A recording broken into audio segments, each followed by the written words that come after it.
Now, Mr. Call Screener, would you whisper in my ear how to pronounce line 3's name?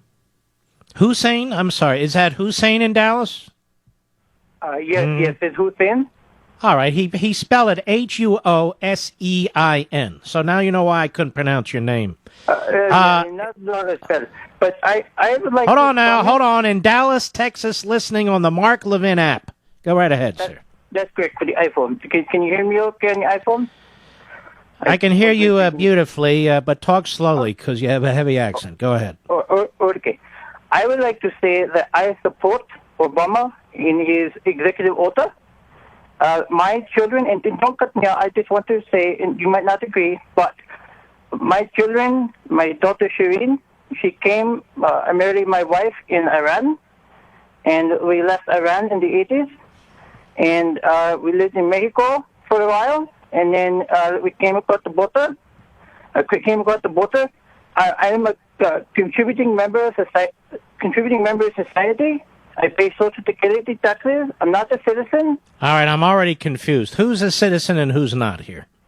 I'm not a citizen, but I pay Social Security taxes, and I'm a worker. And we built a home. So what should we do, sir? Should we open the border to the whole world? I mean, just because people come here and work and pay Social Security, is that the test?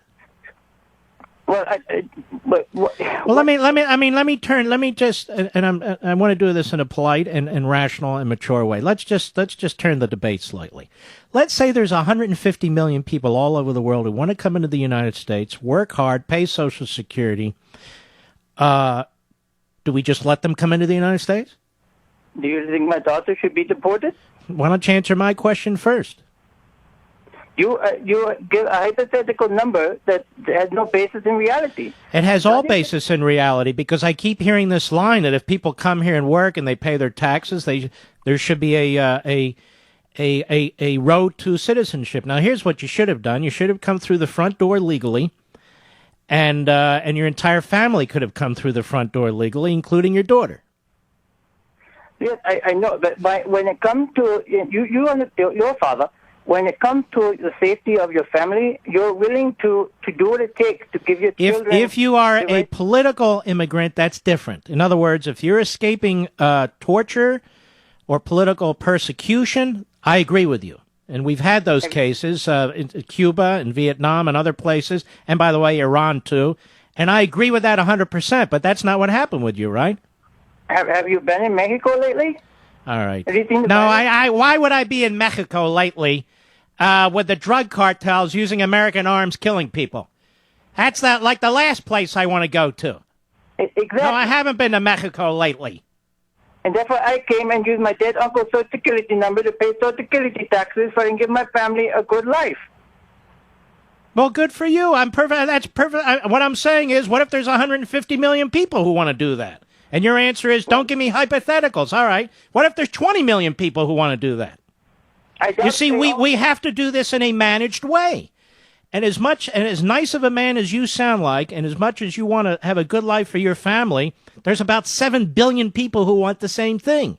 So the question is, as a society, as an American society, how do we manage that situation? You can't manage it by individuals coming here and basically on their own importing themselves or immigrating themselves into the United States. I'm here, so I get to stay. No, you don't. 20 million people won't have an uncle who they can have his Social Security number when he passes away. Screw Social Security. It's going broke. Now, what if we didn't have Social Security? What then? What would your argument be? I would still have a Social Security number. Okay, you'd still have your number. I'm talking about, in my humble opinion, what's right, not your Social Security number. And by the way, I'm not focused on you per se, Hussein, okay? I want you to understand that too. I think you are, because I'm a legal immigrant, and under your view, Obama is wrong to have the children. Yes, he is wrong. He's wrong as a matter of policy and law. Look, let me tell you something. We have a lot of American citizen children who face a lot of hardship in this country. I'll give you an example. Let's say their parents commit a crime and they both go to jail. They both go to federal prison. What happens to those kids? Or as the new phrase is, through no fault of their own, what happens to those American citizen kids? Look, I am not... No, I'm not looking. Listen, people who come here of their own free will and do so illegally and then want all of us to say, oh, woe is me, what a horrible situation, when in fact you put yourself in that situation. We have American citizens who also put themselves in situations and in cases like I'm talking about, perhaps criminal or whatever, and that has an effect on their children. So what's the law? The law is the children didn't put themselves in their position, so fill in the blank? The fact is that people like me who come into the country, and you cut me off, but that's okay. People like me Sir, who come into hold on now, pal. You've been talking for 5 minutes, and I didn't cut you off. But I have a commercial now, and I am cutting you off. And let me tell you something. Somebody who's here illegally, okay? In other words, you invited yourself into the country. I can understand why you did that, but don't expect me to fall all over the floor in a fetal position crying on your behalf. You're not a political immigrant. That is, you weren't tortured. You weren't facing recriminations. You go, well, have you ever been to Mexico? No, but apparently a lot of people have. But all of that said, you're not going to win over a lot of people with your attitude. I just thought you'd want to know. Thank you for your call. Do you disagree with me, Mr. Producer? I wasn't cutting him off. I was having a discussion with him. It's not good enough. Okay, here, you're in illegally, okay?